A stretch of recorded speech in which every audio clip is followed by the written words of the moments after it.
कुछ महिलाएं तहखाने में कैद हैं। जीवित रहने के लिए उन्होंने बुरे लोगों से समझौता किया और स्वयं को दूसरों के गुस्से और पैसे कमाने के उपकरण के रूप में समर्पित कर दिया।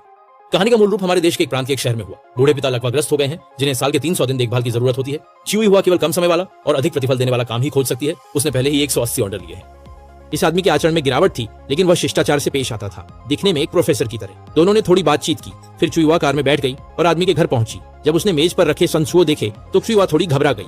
आदमी ने झूठा दिलासा दिया, मैं भी पहली बार कर रहा हूँ। इस अजीबोगरीब खेल का सामना करते हुए चुईवा स्नान करने का बहाना बनाकर बाथरूम पहुंची। तुरंत मालिक को फोन किया, पुरुष के हुलिये और लगभग पते का तेजी से वर्णन किया।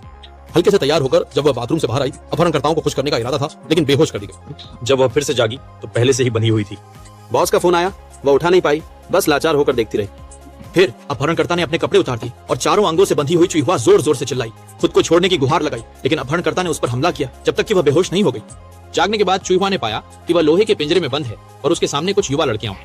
वह लगातार जोर जोर से चिल्ला रही है, पर लड़कियां उसे देखते हुए मटन खा रही हैं, लेकिन कोई भी उसकी मदद के लिए आगे नहीं आती। मूल रूप से ये तीनों लड़कियां भी कभी चुईवा की तरह थीं, बंधक बनाई गईं, अपमानित की गईं, लोहे के पिंजरे में बंद की गईं और फिर अपनी जान बचाने के लिए अपहरणकर्ताओं के आगे झुक गईं, जिससे वे इस गंदे माहौल में फंस गईं।